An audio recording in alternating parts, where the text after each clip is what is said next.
अभी जब मैं भारतीय जनता पार्टी के माननीय सदस्य जी का सुन रहा था बात, तो वो बिहार का इलेक्शन और आने वाले भविष्य में जो उत्तर प्रदेश का इलेक्शन उस पर भी काफ़ी चर्चा कर रहे थे।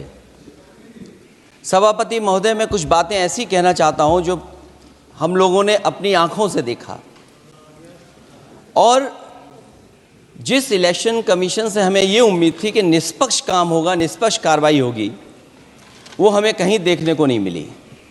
मैं सबसे पहला उदाहरण ये देना चाहता हूं कि एक रामपुर का बाई इलेक्शन जो लोकसभा का हुआ, जब लोकसभा का चुनाव बाई इलेक्शन रामपुर का हो रहा था, तो भारतीय जनता पार्टी की सरकार के मुख्यमंत्री जी और पूरी भारतीय जनता पार्टी ने यह तय किया था कि ये समाजवादी पार्टी यहाँ से नहीं जीतेगी, यहाँ से भारतीय जनता पार्टी जीतेगी।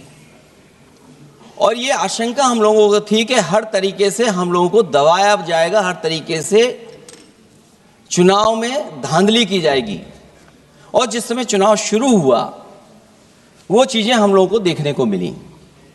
सभापति महोदय, वोटिंग के दिन, जिस दिन वोट पड़ रहा था, उस दिन हम लोगों ने देखा कि किस तरीके से पुलिस और पूरा प्रशासन इस बात पे लगा हुआ था कि कोई भी वोटर घर से न निकले।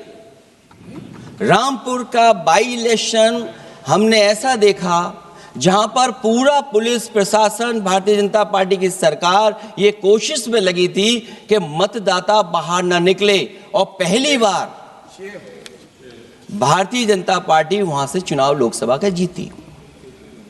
ये बाई इलेक्शन लोकसभा की बात कर रहा हूं मैं, और एक एक घटना की सूचना हम लोगों ने इलेक्शन कमीशन को दी है।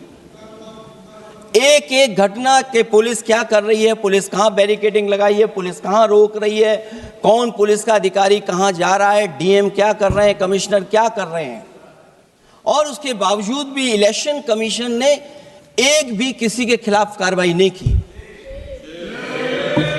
अध्यक्ष महोदय, जब हम ये बात समझ गए कि इलेक्शन कमीशन बायस्ड है, अध्यक्ष महोदय, ये जो नए नए लोग इधर से उधर खिसक गए हैं, या ना बोले तो अच्छा ही है।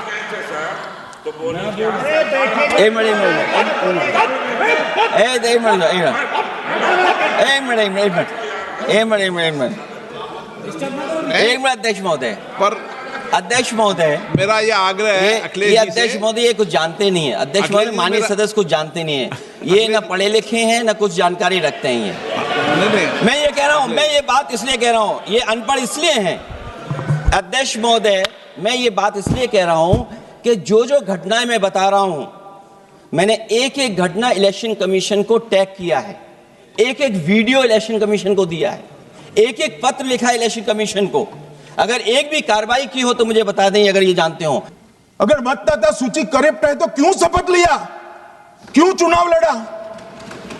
अब बताइए देश की जनता को। आप लोग यहाँ कैसे पहुंचे? श्री राहुल गांधी जहां से चुनकर आए थे, वो वायनाड की मतदाता सूची में भी मेरी पार्टी ने प्रेस कॉन्फ्रेंस कर इसी प्रकार की डिस्क्रिपेंसी को बताया है।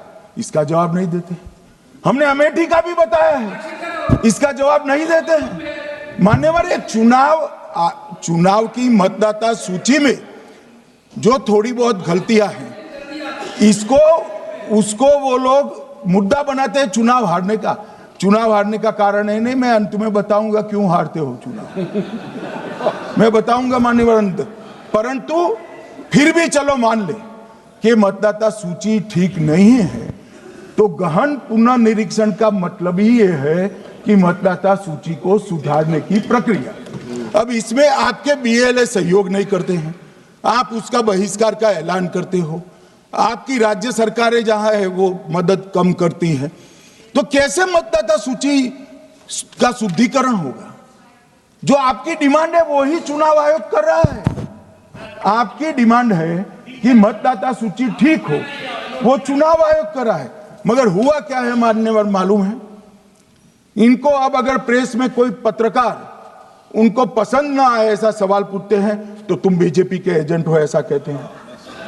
मान्यवर, सवाल जो भी हो उसको लेना चाहिए। मान्यवर, पत्रकार कभी बीजेपी का एजेंट नहीं होता है। मगर आप अगर ऐसा मानते हो कि लोकतंत्र में आपको पसंद आए ऐसे ही सवाल पत्रकार पूछे, तो ये नहीं हो सकता। इमरजेंसी नहीं है भाई, इमरजेंसी नहीं है। मान्यवर, एक प्रेस में कोई सवाल पूछता है तो कहते हैं बीजेपी के एजेंट हो। केस हारते हैं तो जज पर आरोप कर देते हैं, चुनाव हारते हैं तो ईवीएम पर आरोप करते हैं। ईवीएम की दलील अब गले नहीं उतरती तो वोट चोरी का मुद्दा लेकर आए। वोट चोरी का मुद्दा लेकर पूरा बिहार में यात्रा निकाली, फिर भी हार गए। अब हारने का कारण आपका नेतृत्व है, ये हारने का कारण ईवीएम और मतदाता सूची नहीं। और अगर ये मानते हैं मान्यवर,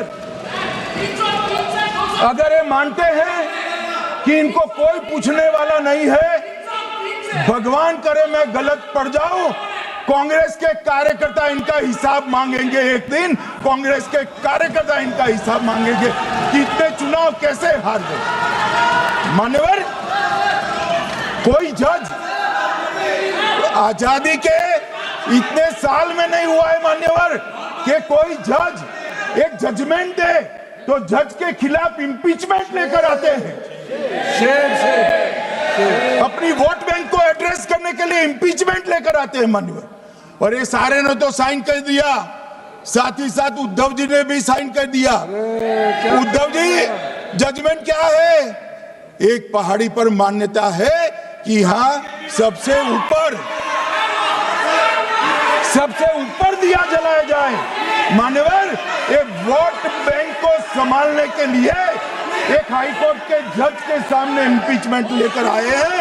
देश की जनता उनको मदद नहीं करे।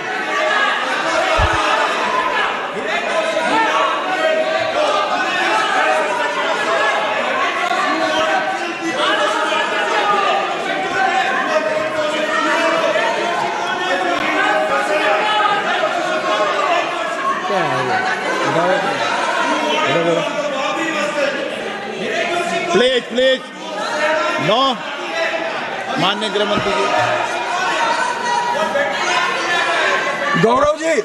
गौरव जी बैठ जाइए, नया मुद्दा शुरू हो रहा है। प्लीज, अरे भैया प्लीज मेरी बात सुनो ना। माननीय गृह मंत्री जी, माननीय गृह मंत्री जी, माननीय गृह मंत्री जी, नया मुद्दा शुरू हो रहा है, फिर से खड़ा होगा होना। आप बैठ जाइए प्लीज। नो,